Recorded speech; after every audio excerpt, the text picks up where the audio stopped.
can start up with a beautiful sunny day. Like now. Just like now, right? Or you could start off with a cloudy day. Or it could be raining. Or it could be raining, and guess what? It can also happen mid-game too. It's awesome, isn't it? It's pretty sick. When you I hope it rains at some point because I want you guys to see the effects of each raindrop landing on the just landing on the gun. It's incredible, man. It is incredible. Well, I mean, you can see the environment here. So right now on a sunny day, you can see pretty much everything that's going on. But you can imagine what's going to happen when it starts to rain. You can't see things that are a little bit too far away. So maybe you, with that sniper rifle, trying to take people out 100 yards, 200 yards away, that might not be able to happen anymore. Unless you're a skilled player, then maybe you're just godly with a sniper rifle. But look at this player here. Only in Battlefield, man. Well, he was just getting... Is he done? I think he probably... It looked like he was getting rocked just a little bit. Look, vehicle disabled. You take him down. Wow. Vehicle destroyed. What a use there. That was fantastic. That was some great shots there, and that was the field gun. And that thing is just brutal. And another gun that I actually haven't had a chance to even try out for myself, too. This is one of the LMGs. Yeah, this is one of the LMGs. Look at that side-loading magazine there. That's a little bit different. This is one of the things about weaponry back then. I mean, each army had their own way of doing things, and there wasn't one set way.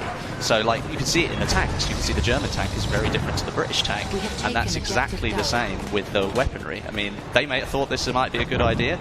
Other armies didn't think so. Yeah, what's really cool is that it's a balance of the testing of what we saw in World War I, the weaponry that we saw being tested in that time period, as well as what was actually used, Correct. So there's a lot of cool, different kind of gameplay elements there, all in the interest, most importantly, of fun gameplay, right? Which this game certainly is. And look at that stare. The death stare right into the camera. He's intent on winning the Team Neebs this time. Team Neebs. All right. Well, let's see. Hopefully they could pull out the W here.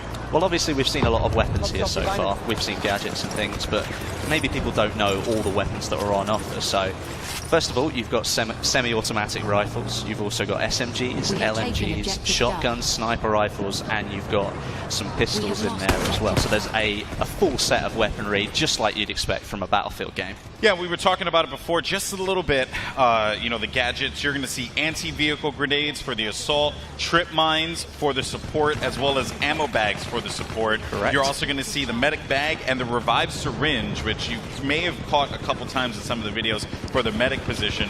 And then you have the signal flare, which spots enemies for the sniper. That's quite exciting stuff. And then the rocket gun for the assault. Now, we haven't seen rocket gun be used just yet, but essentially what it is, it's exactly as it sounds. Yeah, it really is. It's a rocket gun, but in order for you to fire it, you have to go prone. Or you can set it up behind cover, and then you can use it as a resting point, and then you fire it.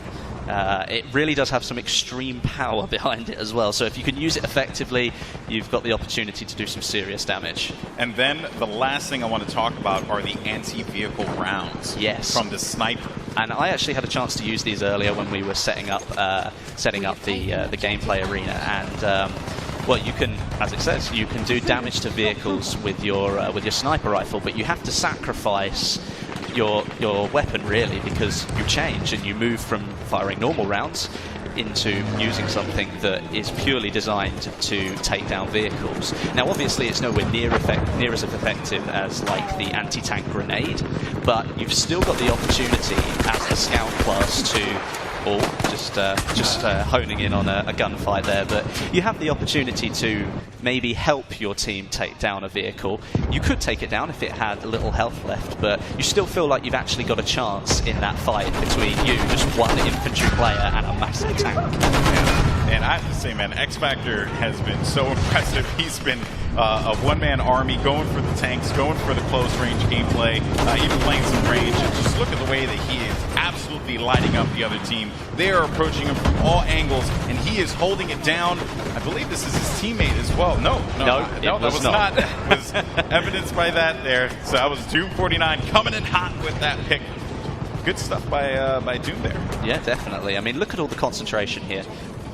All of it going straight into the game. Every one of them intent on getting the points that they want, trying to capture those objectives. Yeah, and also I just want to highlight something too. So you guys may have noticed that you see a couple doors, scattered about. And here's the good news.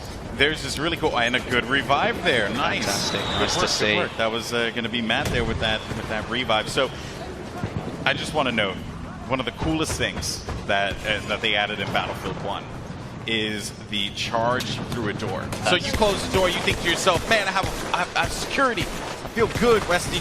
I'm protected.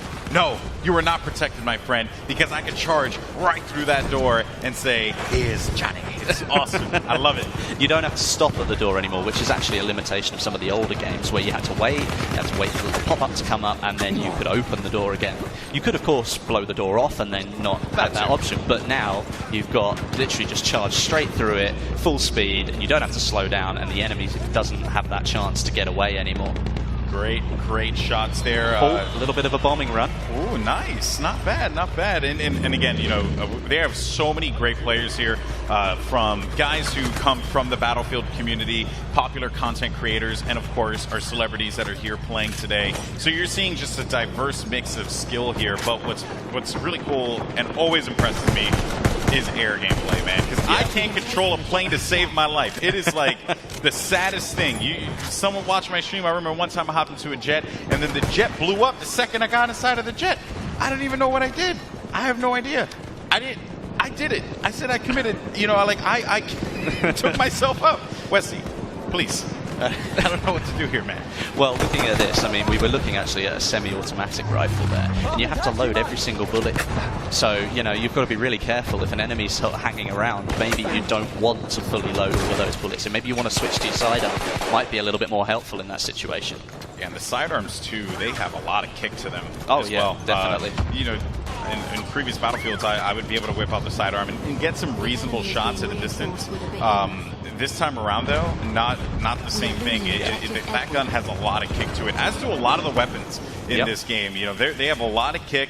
A lot of different bullet drop as well as drag. There's just a lot of different gameplay mechanics at play here. And also, you had mentioned before, or you alluded to it, Wes. You pointed to me, the airship has arrived. Yeah, it's coming back in again, so we might get a shot of that in a minute. And actually, what we should do is maybe just go into a little bit more about the airship and maybe see if we can show some of the power that it possesses, because it was good to see people firing off some of those shots, showing what damage it does on the ground. Be interesting to see. Feels bad, man. No, he's typing. Here it comes. Bad, man. Here it comes. It's great. And one thing that I think we will mention about this airship is that it is fully controllable by the player. Now, in the past, you might have noticed some of the bigger objects in the Battlefield games, but this one is fully controllable by the player. So all that power, you can take it wherever you like. But obviously, it's a huge object in the sky. It's not like it can turn around in a couple of seconds, so if you want to go somewhere, you better pick that out in your head just as you start using it and then head for it. Don't change your mind, because it takes a long time for it to move around. And you could obviously get taken down by that point and not be as effective. Also, I want to note too, you saw when he picked up he picked up that mounted machine gun there. Yeah.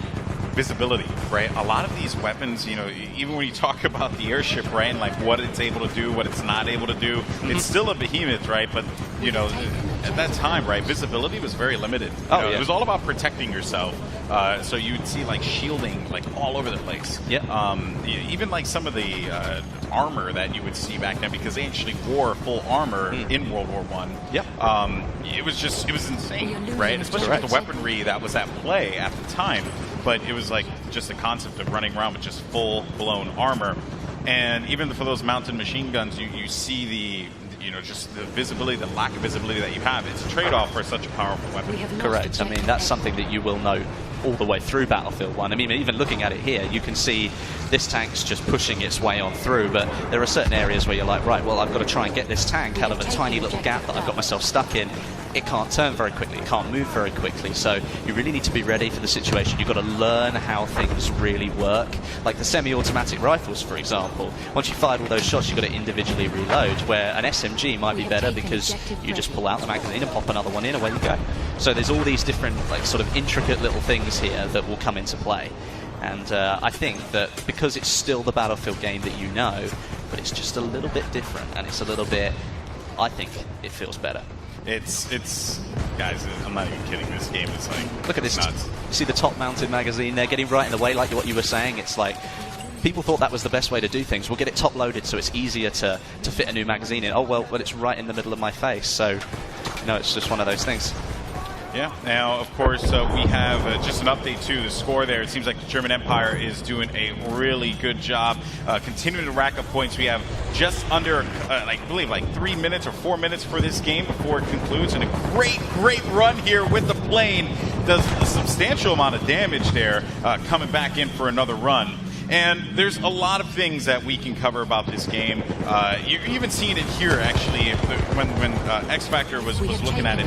You can see that wherever there's an explosion, right? Oh, we goodness. got taken down. That's unfortunate. Big Star just ran him over. So, one thing to note, when a tank, explodes, right? When you shoot a shell into the ground, that ground now actually changes shape, right? It's fully deforming. Like you can just lower the ground a little bit to give yourself just a tad bit more cover. And now we're starting to see the rain come into play. So it started off as a beautiful sunny day in St. Quentin Scar, and now it's raining. Oh, but rain is beautiful in this game. Well, I mean, like we were saying, this changes visibility. And for people like pilots in the sky even, like, you're having to drive through rain now, maybe you haven't quite got the visibility on that other plane that you were looking to try and take down. Perhaps you need to change up your tactics, try and take people down on the ground instead. Here comes the rain, folks, and look at that sight. It's absolutely beautiful. I mean, look at all the background imagery as well. Look how far you can see. You can really see like the battle beyond what you're playing is going on in there as well. That's actually pretty cool. That was a good shot. Way to go, production team. Good job. Good job. The airship doesn't appear to have been damaged all that much. And again, it's the British Army that have got it. So they're doing quite a bit of damage. As a matter of fact, you see those gondolas there, right? They actually host mounted machine guns. Yeah. You can shoot down those gondolas individually. Yeah. They will come crashing down on the ground. So there's just like carnage everywhere. Level cap, though. Got shut down. If you've got if you think you've got good aim and you want to take the sniper rifle, it is actually possible to kill the people sitting in those gondolas without taking it down. You can take them out from on the airship. Oh, look how much damage is being done now. Oh, it looks like it's about to go. Oh, yeah. Or is it just the front? Is it coming down? It's coming down. I think it's coming down again. This is certainly not looking good for the airship. This was a UK airship here, and just the damage being done all the way in the distance. Look at that there, folks. All the way out there. This guy, he's nowhere. Snowmount's nowhere near it, but it doesn't matter. Look at that. Just It's gone completely down. Oh, man. But it comes down in a different position. It didn't come down there in the last game. The farmland, man. Yeah. Think about the farm. You've got a little bit jutting into some, the town area here, so you can see it's done some damage to the buildings, but it fell in a very different position, so it may not change that location as much as it did before. Yeah, before it was like smack dab in the middle, right? I mean, it was actually a very well-placed one, considering I think the production team got a good shot with that one. Oh, yeah, it was great. Oh, this guy's just biding his time because there's an enemy tank out here. And so he has the tank grenade. Yeah. Oh, he threw. I might have cancelled it. Yeah, he had to cancel. Something that you will notice. Look at the weapons here. Because it's raining, you've actually got water falling on the weapon. You can see it there on the magazine quite clearly that it rests on the weapon. So all the visuals are changing as the weather changes. So not only can you not see as far, but the weapon that you're looking at, it actually has got rain all over it, just like you would expect if it was raining and you were outside. Oh, gets the tracks. Oh, nice job there. Trying to get a pick here. Wiz Khalifa, though, is going to fall down, and that was going to be Gavin who picks up this stop. Look at that intense face right there. So intense. And here comes another bombing run and perspective from the plane. First, but that looks fantastic, doesn't it? Look, you can see all the movement in front there by the propellers. That's absolutely incredible. No! He hit the tree. I don't think he's quite got the power to get going again. No, he didn't. And it's just blown up. And there you have it, folks. The German Empire reigns supreme once again. Snoop Dogg raising his hand in victory. Congratulations to them. Well, is that 2-0 now? That's 2-0, but here's the thing, guys.